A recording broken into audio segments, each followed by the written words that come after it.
करायचं का?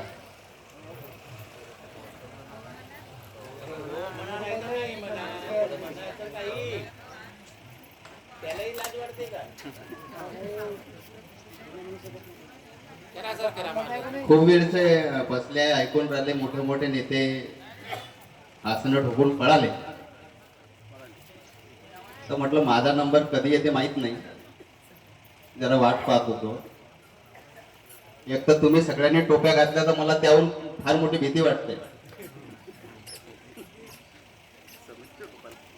म्हटलं तुम्ही एखादी टोपी माझ्या डोक्यावर नका चढवून देऊ.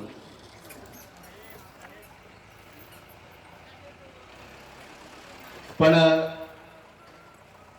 खर तर आजच्या या बैठकीच्या निमित्तानं बरीच चर्चा आणि बरीच माहिती तुमच्यापर्यंत आली. आणि मी माझ्या या बोलण्याच्या पूर्वी भारतीय संविधानाचे शिल्पकार भारतरत्न डॉक्टर बाबासाहेब आंबेडकर, आरक्षणाचे जनक छत्रपती शाहू महाराज, महात्मा फुले, क्रांतीज्योती सावित्रीबाई फुले आणि तुम्ही जेव्हा आरक्षणाच्या बाहेर पडले त्यानंतर कोरडेठणनं 24 ते 25 वर्ष तुम्ही आरक्षणाच्या बाहेर होते. आणि त्यानंतर जतीरामजी बर्वे ज्यांची तुम्ही जयंती करताय, खर तर जयंतीचा हा काही वेळ नाही आणि काळही नाही. मला माहित नाही की तुम्हाला कसं सुचलं की जयंती केली पाहिजे. जतीरामजी बर्वे यांची जी जयंती असते ती 21 एप्रिलला असते आणि त्यांची पुण्यतिथी जी असते ती 16 जानेवारीला असते. मग याच्यात कुठलाच तारतम्य नाही. आजची तारीख किती? तर फेब्रुवारी महिना. बर्वे साहेबांचा जन्म एप्रिल महिन्यात. तुम्ही काय करताय? म्हणजे योगायोग जर तिथं येतच नसेल. मी पाहतोय आपल्या समाजामध्ये अनेक घटना ह्या फार वेगवेगळ्या सुरू झालेल्या दिसत आहेत. तर मी असो स्वर्गीय मच्छीमार मत्स्य सहकार महर्षी जतीरामजी बर्वे यांना देखील नमन करतोय. आणि एकलव्य हे प्रेरणेचे प्रतीक आहे असं मी कायम समजतो आणि समजत येतो. आणि मग त्या एकलव्याला देखील मी नमन करतोय. आणि सर्व त्या सामाजिक कार्यामध्ये ज्या ज्या महापुरुषांनी स्वतःला झोकून दिलं त्या सर्व महापुरुषांना मी वंदन करतोय. आणि तुमच्याशी थोडंसं काय म्हणजे फार कमी बोलण्याचा प्रयत्न करतो. खरं तर मी काही भाषण ठोकणार नाही. म्हणजे तुम्हाला वाटते की तो हाय काहीतरी वेगळा बोलायला देईल आम्हाला एकता सांगी हे करून, तर नाही. आज आपल्याला ठरवायचं आहे की आपण काय केलं पाहिजे. म्हणजे तुम्ही आणि मी आणि या सर्व आपण लोक ज्या ठिकाणी बसलेले आहोत. आज एक लक्षात आलं मला की तुम्ही ढिवर आहात. तुम्ही जे तुमच्या टोप्यांवरचं जे शीर्षक आहे त्याच्यावरनं आम्हाला हे लक्षात आहे की आम्ही ढिवर. खरंच तुम्ही ढिवर आहात? आहात का ढिवर? पण टोप्या घातल्यावर संशयित आहो की नाही ढिवर?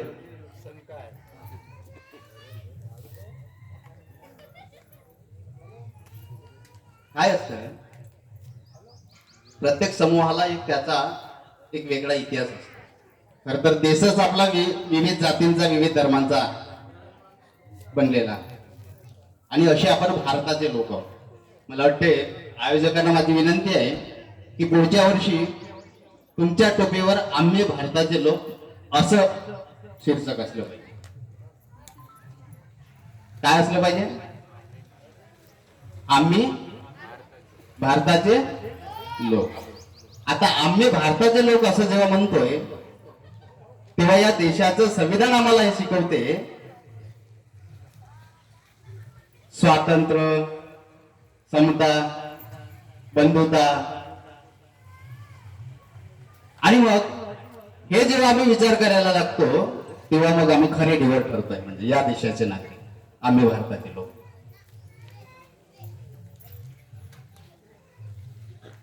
आणि ही जी परंपरा आहे या समाजाची ती अत्यंत फार महत्वाची. आमच्या ताई प्राध्यापक डॉक्टर दिशाताई गेडाम या ठिकाणी आल्यात आणि आमचे सहकारी सन्माननीय मनोजजी मेश्राम या ठिकाणी आलेत. सर्वांनी एकदा जोरदार टाळ्या वाजवा आणि त्यांचं स्वागत करा.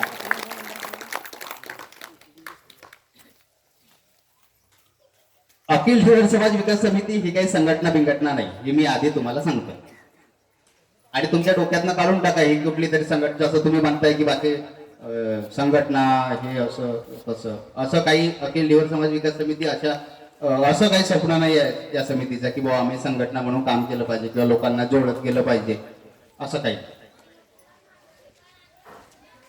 बरं, लोकांना कसं कशासाठी जोडायचं हा प्रश्न आहे का तुमच्याकडे पडला का कधी? लोकांना संघटित करायचं कोणी सांगतं का? तू महिलांमधून उभं होऊन कशासाठी संघटन केलं पाहिजे आपण? मला वाटतं दोघे आपण चर्चा करू, तुम्ही आणि आम्ही, की आपण आज नेमकं काय केलं पाहिजे. म्हणजे तेव्हा खऱ्या अर्थानं आपण समाजाचं काम करतोय म्हणजे असं त्याच्यातनं होईल. नाही तर बस भाषण ठोकळं आणि आलं सारं, मग दुसऱ्या दिवशी टंटन सायंकाळी नाटक आहे. उद्या तुम्हाला विचारलं तर माहित नाही, तुम्ही नाटकच सांगाल. नाटक सांगणे ठीक आहे, पण नाटक करायला लागेल तर मग अडचण नाही. आलं लक्षात? आणि म्हणून तुम्हाला सांगतोय की मला हे एक सांगा की बाबा संघटन का केलं पाहिजे आपण? सांगते का कोणी?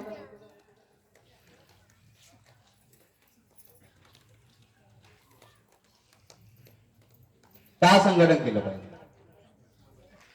नाही, तुमच्यातला जर एखादा बोलणारा व्यक्ती असेल तर मी उद्या कारद्याला मीटिंग लावतो आणि कारद्याला तुम्हाला बोलायला घेऊन जातो. कारदा माहित आहे ना? भंडाऱ्याच्या जवळ एक कारदा नावाचा गाव आहे.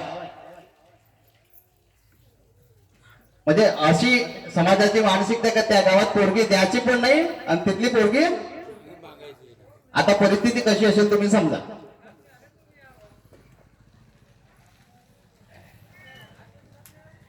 आणि म्हणून मग प्रश्न पडतो की बाबा का संघटन करायचं?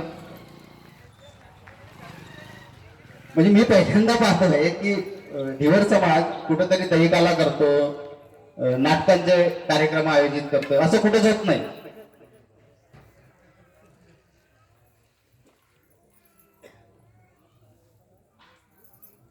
होते का कुठं? बघितले का कुठे होताना असे कार्यक्रम? तर होत नाही. बरं, एक माझा साधा उदाहरण सांगतोय तुम्हाला. त्यावेळेस संशोधन झालं या समाजाचा, 800 कुटुंबांचा सर्वे झाला आणि त्यानंतर एक प्रसंग आला. एक तुमच्याच परिसरातले एक माझे बांधव आहे, सर्वे मध्ये असे आढळून आला की बाबा आमच्या लोकांना मंदिरांमध्ये प्रवेश नव्हता.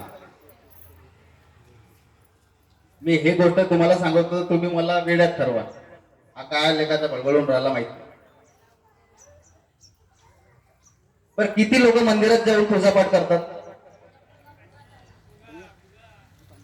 हात वर करा बरं, किती लोक मंदिरात जातात पूजापाठ करायला? एकाच एक. 12वी शिकले का असं विचारलं त्यालाही उत्तर नाही. तुम्ही हा करता का तसं विचारलं त्यालाही उत्तर नाही. मग कार्यक्रम का घ्यायचे, कशासाठी घ्यायचे? पैसे 500 रुपये तुम्ही खर्च केले, काय उपयोग होईल त्याचा? मग परिस्थिती जर अशीच राहिली तर मग पुढच्या पिढीचे प्रश्न आहेत. जे पोरं आता छोटे छोटे तुमच्या मांडीवर बसले आहे, झोपले आहे, ते उद्या तुमच्यासारखे बसले राहतील. माझ्यासारखा एखादा येडपट माणूस उद्या बोलत राहील परवा, जागे व्हा जागे व्हा जागे व्हा. काय फरक काय पडणार? काहीच फरक पडणार. बरं, किती लोकांना वाटतं की आपला समाज बदलला पाहिजे? वाटते का? किती लोकांना वाटते आपला समाज बदलला पाहिजे?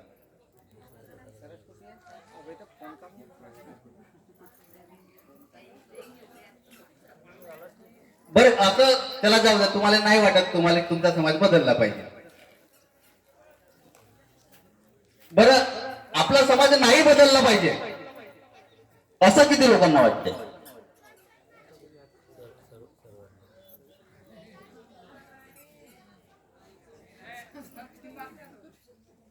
कम्पोज झाले का? म्हणजे तुम्हाला हे वाटत नाही की बा आपला समाज बदलला पाहिजे, असंही वाटत नाही की बा नाही बदलला पाहिजे. आता नाही बदलला पाहिजे असं कोणाला वाटते त्यांनी हातवर करा, मग तर कठीणच आहे. गोविंद भाऊ तुम्ही काही सांगा, 31च्या सेन्सेस सांगा, नाही तर अखिल देवर समाज विकास समिती सांगा, काय काय फरक काय पडणार आहे?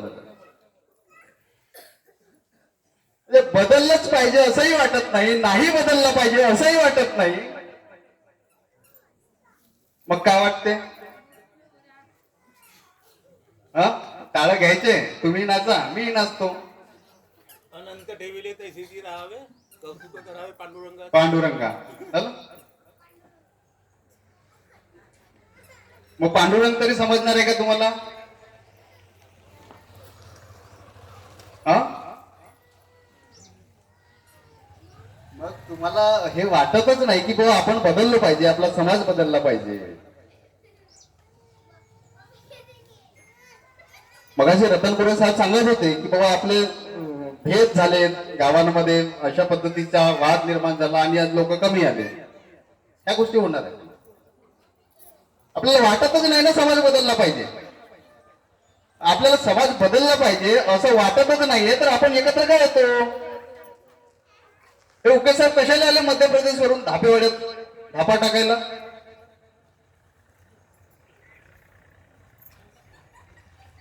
आपण करतो का? काय करतो? अशी परिस्थिती धापेवाड्यात आहे, तशीच परिस्थिती दुसऱ्या गावात असेल तर मग समाज संघटित होईल का? समाज संघटित होणार नाही. तर मग इतक्या मोठा आरक्षणाचा प्रश्न आहे जो आम्ही म्हणतो की आमचं आम्हाला परत करा, तो सुटणार आहे का? सुटणार नाही. बरं, उद्या आरक्षण लागू झाला, मिळालं तुमचं आरक्षण, तुम्हाला परत मिळाला, काय करायचं सांगा? कास्ट सर्टिफिकेट बनवतील का नाही बनवतील ते विचारून टाका. प्रश्न आहे. शिकतच नाही तर कुठून बनवतील? शिकतच नाही ना. अरे जे गोष्ट तुमच्याकडे 500 रुपये दिलं, काय कराल तुम्ही? काय कराल 500 रुपयाचं? मी तुमच्याकडे 500 रुपये तुम्हाला दिलं, कुणाला एकाल तरी, तुम्ही काय कराल? मच्छा घेऊन आणा, काहीतरी आवडीचं कराल ना तुम्ही. तेल घ्यायला जा, आवडीचं घ्याल का? मीठ घेऊन याल, काय घ्याल? चपुंडाचं नाही येत आम्हाला.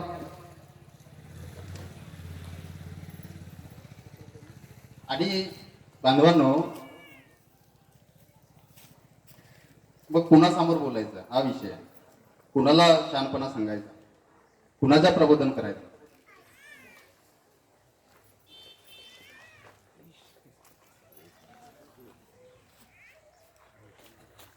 बदलल का समाज याच्यानं? बदलल का?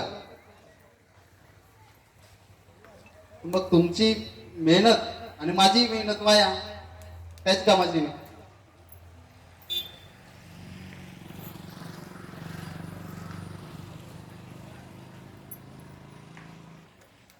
आणि महिलांचे प्रश्न फार वेगळे आहेत या सगळ्या याच्यामध्ये. आता मी महिलांच्याच बाबतीमध्ये बोलतो, महिलांची संख्या या ठिकाणी जास्त आहे. पण आपलं आरक्षण कायम असतं तर महिलांचं नुकसान झालं असतं का?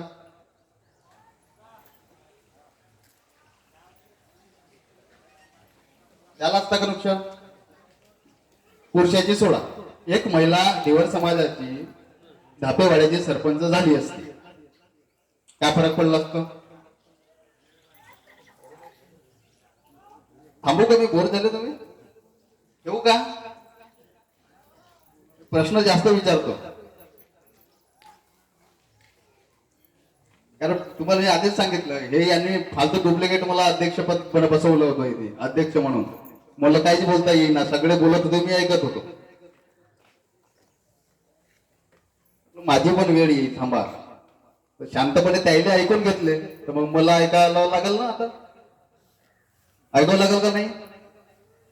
ऐकायची तयारी आहे ना माझी? मग तुम्हाला हे मला म्हणायचं आहे, जर धापेवाड्यामध्ये ढिवर समाजाची महिला ही सरपंच झाली असती तर किमान तिचा घर सुधारलं असतं,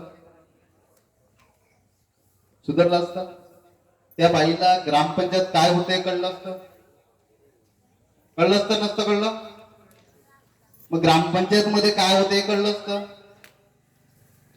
मग ग्रामपंचायत मध्ये काय होते तर तिथं ग्रामसभा होते, ग्रामसभेत कुठले विषय येतात ते कळलं असतं. त्या ग्रामसभेतला कोणता विषय किती महत्वाचा आहे हे कळलं असतं. मग बदल झाला असता की नसता झाला? झाला असता बदल. मग बदल न होण्याची परिस्थिती तुम्ही आम्ही जे अनुभवतो आहे, जे आपण भोगतो आहे,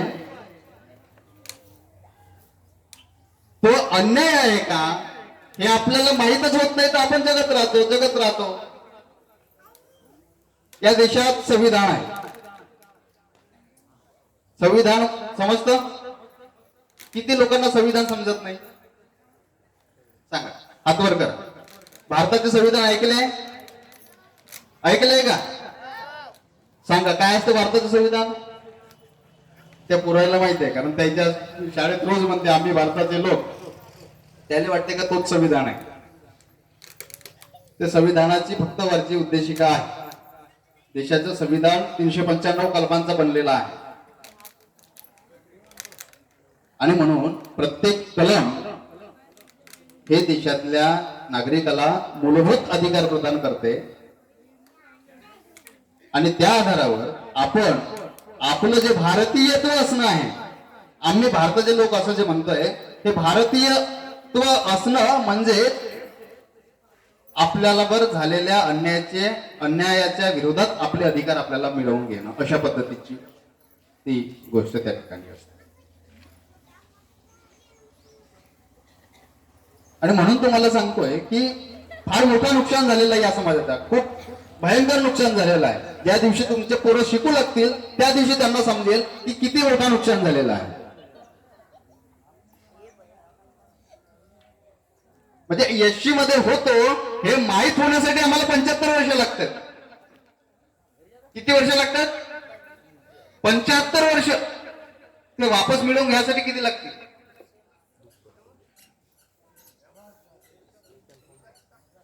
मग मला एक सांगा, देशाला स्वातंत्र्य झाले, देश स्वतंत्र झाला, या गोष्टीला किती वर्ष झाले हे नाही माहित तुम्हाला? तुम्ही बोलत नाही, म्हणजे माहित नाही बोलायला खूप. आता आम्ही तुमच्या गावात आलो तर तुम्ही आम्हाला म्हणजे काय रस्त्यावरच खेदाडता की काय असं वाटायला लागला. किती वर्ष झाले? आता मागेच आपण अमृत महोत्सव साजरा केला, म्हणजे 75-76 वर्ष पूर्ण झाले, बरोबर आहे? आता हे 75 वर्ष देशाच्या स्वातंत्र्याला पूर्ण झाले. मग 75 वर्षाच्या आधी काय होतं आपला? 75 वर्षाच्या आधी आपण कसे होतो? कसे होतो? तुमच्या सासवा, तुमच्या आई ह्या काय करत होत्या त्यावेळेस? लग्न राहिले, कुणाच्या घरी कार्यक्रम राहिले. आता तुम्ही तिथे कुणाच्या शेतात जात असाल, काहीतरी घरी कामं करत असाल, काहीतरी उद्योग असतील तुमचे, त्यावेळेस होते का असे? ते काय करत होते? चालले बिचारे एखाद्याच्या घरी पाणी भरले, भांडे घासले, करत होते ना. मग तुम्ही सुधारले ना. आता तुम्ही त्याच्याच पोरी, पुढे तुमच्या नातनी येतील, त्यामध्ये नाही बा मामा तर पाणीच नाही भरलं, मग त्यावेळेस आम्ही आरक्षण मागू. सांगायचं तात्पर्य असे की बांधवांनो, देश स्वतंत्र झाला याला फक्त 75 वर्ष पूर्ण झाले, लक्षात ठेवा.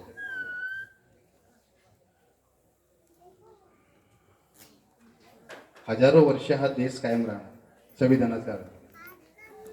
मग या देशात तुम्हाला हजारो पिढ्या तुमच्या सुरक्षित करून घ्यायच्या असतील तर तुम्हाला तुमचे अधिकार मागावे लागतील.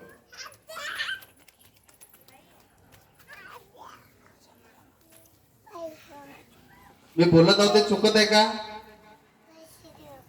मग अधिकार मागायचे की सोडून द्यायचे? तुम्ही बोलणार नाही तर तोपर्यंत तुम्ही माईक ना सोडा. तुम्ही जेव्हा दमानं बोलले ना बोलाल ना त्यावेळेस मी माईक खाली ठेवीन. नाही तुम्ही बोर व्हा नाही तर काय व्हा, आज मी काय सोडणार नाही. कोण बोलले हे घ्या माईक घ्या, का मागायचं?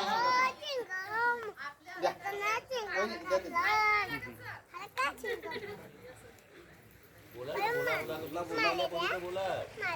काय तिकडे नाही बोलला तरी चालतील. त्या बिचाऱ्या गप्पच राहिल्या आधीपासून. अगोदर सासूच्या धाकाना, आम्ही तुम्हाला नवऱ्याच्या धाकाना. तुम्ही नाही बोलले तर आमच्या भाजप ठोकण्याचा काही अर्थ नाही. काय काय ऐकत नाही. आमच्या आई बाबांनी शिकवलं नाही, पण आता हे पेड शिकत आहेत ना, शिकलेले लोक पाहून केलेले असं वाटत आहे आम्हाला की जे आमचे अधिकार आहेत.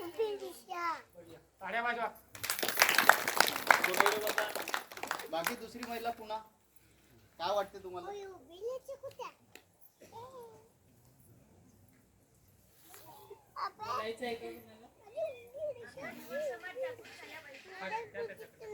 द्या त्यांचं.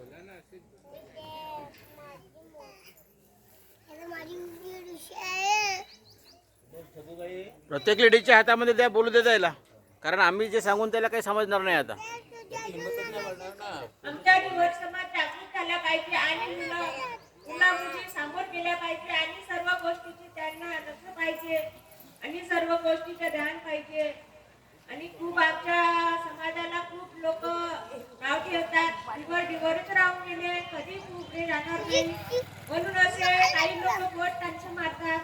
पण आमच्या मुलाबाळाला काही टेन्शन नाही आहे. बोलणेवाला बोलतच राहते, करणेवाला करतच राहते. वरची मुलं आहेत जवान जवान, काही शहाणे त्याच्या मानमर्यादा नाही, काही नाही. शिकून शाही काय मिळणार आहे रे असे काही काही पोरं बोलून राहिले. ह्याच कारणाने आमचं दिवस समाज बहुत जगाच्या मागे आहे.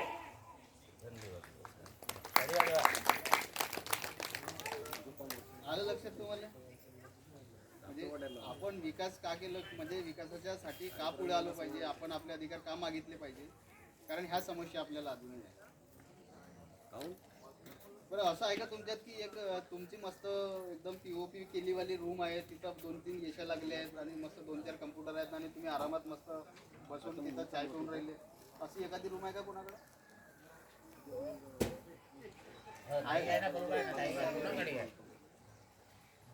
आहे का अशी रूम आहे? खोली नाहीये. आपली किचन कशी आहे तुम्ही आठवा, तुमच्या डोळ्यासमोर ठेवा. कशी आहे तुमची किचन? आहे अशी ऑटोमॅटिक गॅस आहे का?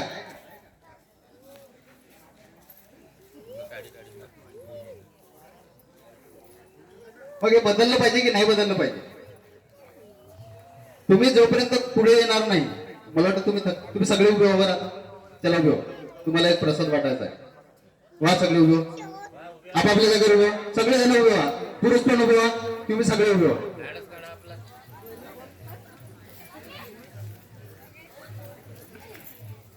आर खाऊ खाऊ बदल होऊन गेले आपले लोक, म्हणजे मेंदूंना पण बदल झाले ना, असे तरतरीच नाहीये कुठलाही काम करायचं. मग तुमच्यात तरतरी नाही तर आमच्यात कुठून येणार आहे? आणि असं गोल राऊंड मध्ये उभे व्हा, चौकोन. हा जसा मंडप आहे ना असे चौकोन उभे व्हा. एका असे लाईनशीर व्हा. बरं सरका, लवकर लवकर सरका. चला चला लवकर लवकर सरका. असं समजा आता हरिपाठ चालू आहे आणि आपल्याला आता करायचा डान्स इथं. चला चौकोन लवकर लवकर. चला चला चला चला चौकोन व्हा, चौकोन व्हा. असं असं घोळका नका करू. एक एक एक एक सिंगल सिंगल दिसलं पाहिजे मला. ते सिंगल. हा ते बाकीचे ते लाल सगळे पोरं उभे आहेत त्यांनी इकडे या.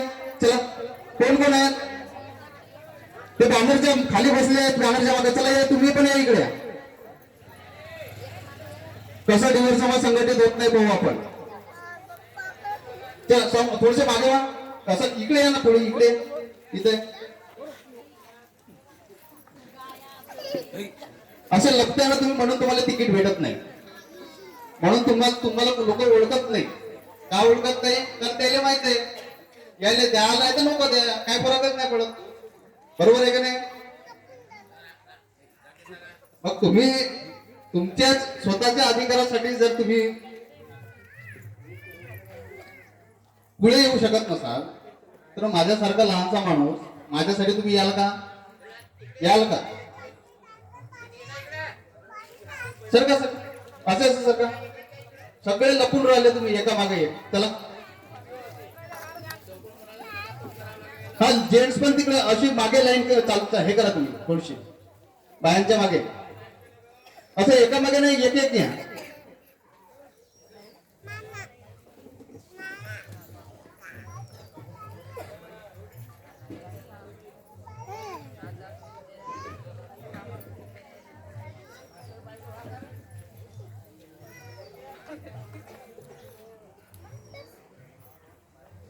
आता तुम्ही एक काम करा, मी काय खेळ घेत नाही, मी असंच उठवलो कारण तुम्ही झोपत होते.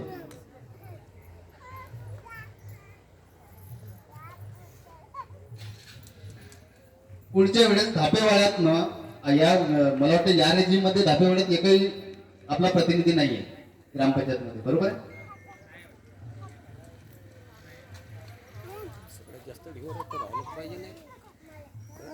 आहे का एखादी तुमची मेंबरी नाही? बरं मेंबर निवडूनही आणला तरी तो काय करते का? तो काहीच करत नाही. का बरं का करत नाही?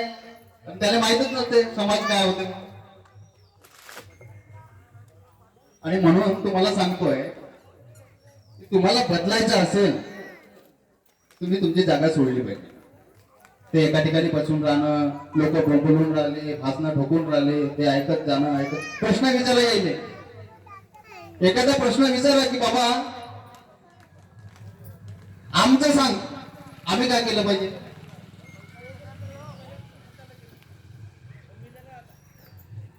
अधिकार जर मागायचे असतील तर अधिकार आहेत का हे समजून घ्यावं लागेल.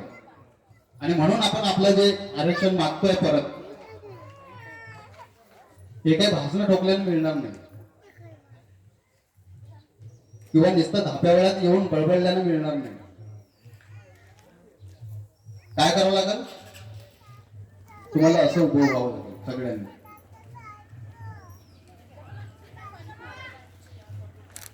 आलं लक्षात? आता सगळे समोर या इकडे.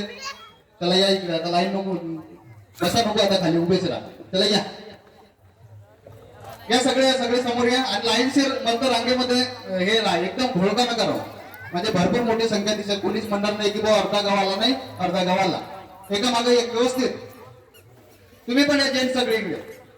त्याला पाहू आपण धाब्यावाड्याची संख्या किती आहे. मग तुम्हाला सांगतो की पुढे आपल्याला काय करायचं आहे. समिती म्हणून आपल्याला कसं काम पुढे नेता येईल गोंदियामध्ये आणि तुमच्या तालुक्यामध्ये.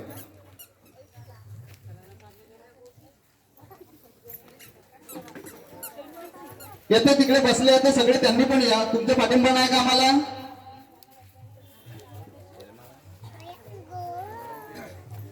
येताय का तुम्ही? लोक आवाज मारूनही येत नाही भाऊ.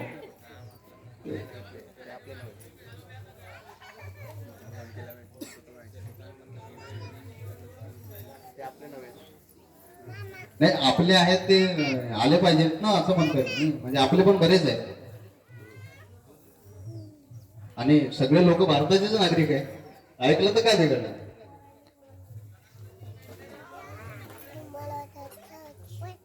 आता स्टेजवरचे सगळे लोक उभं झाले वाटतं तुझ्या सगळ्याचे भाषण टाकून. त्याला उभे वाचायला सगळे बोलून भाऊ या इकडे या स्टेजवर या. डॉक्टर साहेब चांदेकर सर या. आपण सगळे इथंच उभं आता. ये खाली खाली खाली. तुम्ही साहेबासारखे दिसते तिकडे वर उभे झाले म्हणजे.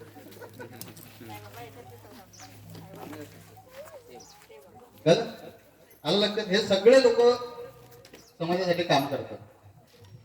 अखिल लिव्हर समाज विकास समिती हे कुठलीही संघटना नाही, हे समाज आहे. एसटीचे आरक्षण काय संघटनेला पाहिजे का? अखिल लिव्हर समाज विकास समितीला त्या समितीची कास्ट सर्टिफिकेट बनवायची आहे का? कुणाची बनवायची? मग लढलं कोण पाहिजे? कधी करणार आहे तुम्हाला? आणि बांधवाला माझी एक कळकळीची विनंती आहे की सर्वांनी सांगितली प्रोसेस कशा पद्धतीने काय काय झालं, सर्वे झाले गावागावांमध्ये, त्या 800 कुटुंबांचे सर्वे झाले, सगळा डाटा गोळा करण्यात आला. डाटा गोळा करण्यात येऊन मागच्या जानेवारीच्या शेवटच्या आठवड्यामध्ये आपला प्रपोजल जो अहवाल होता तो अहवाल पण सबमिट झाला राज्य शासनाला. राज्य शासनाची जी संशोधन करणारी संस्था आहे डॉक्टर बाबासाहेब आंबेडकर संशोधन व प्रशिक्षण संस्था पुणे, त्या संस्थेला ते सबमिट झालं. आणि येत्या या 15 दिवसामध्ये आपलं जे रिपोर्ट आहे ते रिपोर्ट मंत्रालयामध्ये सबमिट होईल. आणि मंत्रालयामध्ये जेव्हा सबमिट होईल त्यावेळेस आपण असं विचार करू शकलो पाहिजे, समाज म्हणजे काही तुम्ही सगळे एकत्र आलं असं नाही, तुम्ही स्वतः एक वैयक्तिक घटक देखील समाजाचे घटक आहात. आणि म्हणून आपण तुम्हाला कुठल्याही अडचणी असतील तर हे सगळे लोक सोबत आहेत. आम्हाला काही जर अडचणी असतील तर आम्ही सगळे तुमच्या सोबत आहोत. तुम्हाला आम्ही विचारून घेऊ की कसं काम करू आपण समाजाचं, कसं पुढे देऊ आपल्या समाजात. आणि मग आपल्याला जर वाटतंय की आपला समाज बदलला पाहिजे तर मग तसं विचार करायला सुरुवात करावं लागेल. म्हणजे या आठवड्यात नाही, पुढच्या महिन्यात नाही, 2-3 महिन्यांना नाही, पुढच्या 2 वर्षांना समाजात काहीतरी बदल झालेला. आपल्याला उद्याच क्रांती करायची आहे का? उद्याच क्रांती करायची आहे का? चला धापेवाड्याच्या चौकात जाऊन बसू आणि तुमच्या नारे लावू, तिकडून गाडी येते ना उचलून देते, क्रांती झाली मग आपली दुसऱ्या दिवशी. असं करायचं का? म्हणून समाज बदलवायचा असेल, समाजामध्ये खऱ्या अर्थानं क्रांती करायची असेल तर आपण सातत्यपूर्ण हा सगळा जो आहे की बाबा आपण कुठं होतो, आमच्या लोकांनी कशा वेदना भोगल्यात, काय काय जगले, कसे जगले, हे आपल्या पुढच्या पिढीला सांगत जावं लागेल. जर आपण सांगूच शकलो नाही तर मग सगळं व्यवस्थित चाललेलं असेल. मग वेदना काय होते, दुखणं काय होतं हे कळलं पाहिजे, दुःख काय होतं हे कळलं पाहिजे. म्हणजे आमच्या, तुम्हाला कल्पना नसेल वाटेल, तुमच्याच तालुक्यामध्ये एका 4 वर्षाच्या पोरीवरती बलात्कार केला, एका 55 वर्षाच्या व्यक्तीला. विचार करा, माहित आहे तुम्हाला? एका 17 वर्षाच्या पोरीनं 2023 मध्ये 15 लोकांनी बलात्कार केला. माहित आहे तुम्हाला? कुठं आहात तुम्ही? काय विचार करता तुम्ही समाजात? आणि हे असे अन्याय जर आताही होत असतील तर मग आम्ही आमचा आवाज तयार केला पाहिजे की नाही? आम्ही आमचा आवाज निर्माण केला पाहिजे की नाही? कोणी नेता येणार आहे का तुम्हाला उठवायला?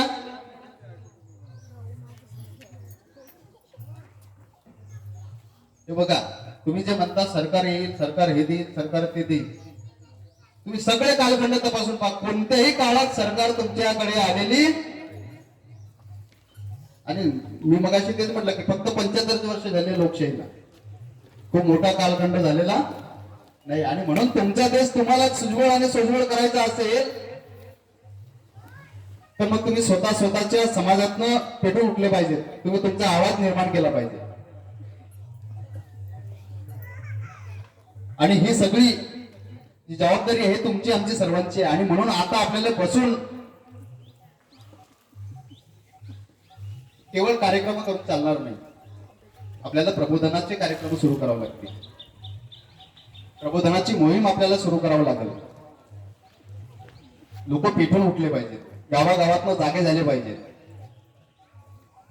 आणि हे जोपर्यंत होणार नाही तोपर्यंत आमच्या लढाईला कुठलीही किंमत राहणार नाही. आम्ही किती तिकडे घोडे नाचवले वर कागदात, पण ते घेणारेच माणसं जर नसतील तर मग आपल्याला कागद नाचवण्याला अर्थ नाही. आम्हाला माहित आहे 200% आम्हाला माहित आहे आमचा अधिकार आम्हाला परत मिळेल, आमचं आरक्षण आम्हाला वापस मिळेल. मी खंबीरपणे या ठिकाणी सांगतोय. पण मला चिंता त्याची नाहीये. मला चिंता याची आहे की माझी लोक ते घेण्यासाठी सक्षम होतील का, माझी लोक ते त्याचा लाभ घेण्यासाठी सक्षम होतील का. आणि मग हा बदल जर आपल्याला करायचा असेल तर या देशाचं संविधान तुमच्या पाठीशी आहे. कारण तिथं देशाची त्या संविधानाची पहिली ओळख अशी आम्ही भारताचे लोक, आणि मग आम्ही भारताचे जर लोक असू तर मग आम्ही आमचे अधिकार मिळवण्यासाठी या देशाचे जे संविधान आहे ते आम्ही स्वतःपद अर्पण केलेलं आहे. आणि मग स्वतःची आमची जबाबदारी आहे. आणि मग स्वतःपद जर अर्पण केलेलं असेल तर मग आम्ही एखाद्या ग्रामपंचायत सदस्याची वाटका पाहायची, आम्ही आमदाराची वाटका पाहायची, आम्ही खासदाराची वाटका पाहायची, आम्ही मंत्र्याची आणि पंतप्रधान मंत्र्याची आणि राष्ट्रपतींची वाटका पाहायची. या देशाचं संविधान आम्ही स्वतःपद अर्पण केलेलं आहे. आणि मग आमचा जो वाटा आहे तो आम्हाला असा उचलून घेता आला पाहिजे. आणि आम्हाला जर तो उचलूनच घेता येत नसेल तर मग समजा आमचा देश संकटात आहे. मग या लोकशाहीला अर्थ नाही. आणि म्हणून तुम्हाला तुमचा स्वतःचा समाज, तुम्हाला स्वतःला पुढे जर आणायचं असेल, तुम्हाला तुमचे स्वतःचे मूल्य जर तुम्हाला समजून घ्यायचे असतील तर मग आपल्याला आपला समाज जो आहे तो आपला समाज बदलला पाहिजे. आणि अखिल देवर समाज विकास समितीच्या बॅनरवर तुम्हाला मासोळ्या दिसतात का? काय दिसते? काय दिसते अखिल देवर समाज विकास समितीच्या बॅनरवर तुम्हाला?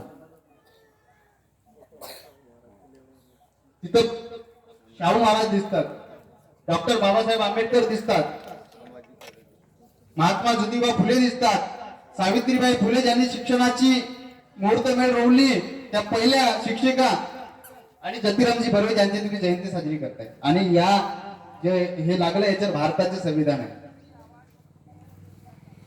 कशासाठी? हा संविधान आमच्या लोकांना कळलं पाहिजे. या देशाचं संविधान आमच्या लोकांना कळलं पाहिजे. जोपर्यंत हा संविधान कळणार नाही तोपर्यंत त्यांचे अधिकार ते मागू शकणार नाही. आणि म्हणून बांधवांनो, आम्ही जे म्हणते की 341 मध्ये जो आमचा अधिकार आहे तो 341 मध्ये असणारा जो आमचा अधिकार आहे तो आम्हाला आमचा परत मिळाला पाहिजे. हे 341 नावाचं कलम जे आहे ते तुम्ही आतापासून तो निवड करून घ्या, तुम्ही पाठ झालं पाहिजे. एखाद्याने विचारलं, बोस अनुसूचित जातीचे आरक्षण हे कुठून मागता? काय सांगाल? राज्यघटनेच्या कलम 341च्या तरतुदीनुसार आम्ही आमचा अनुसूचित जातीचा अधिकार मागतो, हे सांगता आलं पाहिजे लोकांना.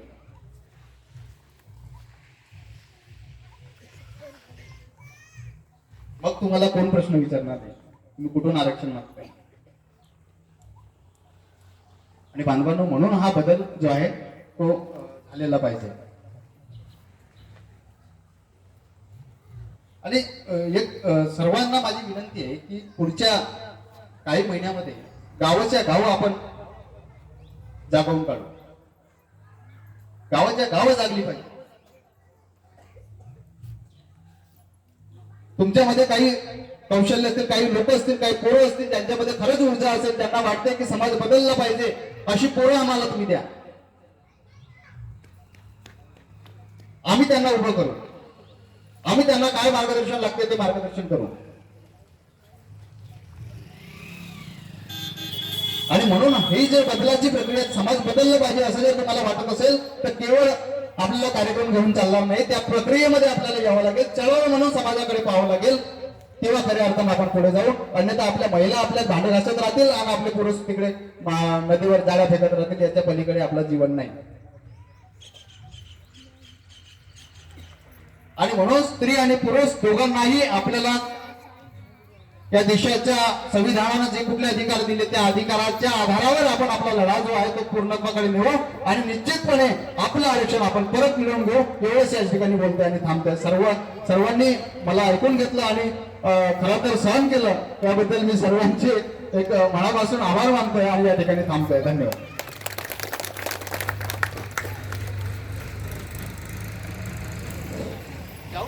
धन्यवाद साहेब, आम्हाला खूप मोलाचे मार्गदर्शन दिलं. तर आता उशीर का होईना डॉक्टर दीक्षाताई गेडाम त्या आपल्या कार्यक्रमाला लाभलेले आहेत. तर ते त्यांच्या स्वागताकरिता आम्ही पाचारण करत आहे. कविताबाई मेश्राम हे त्यांचे पुष्पगुच्छ देऊन स्वागत करतील अशी मी त्यांना विनंती करतो. तुमच्यातल्याच ताई आहेत.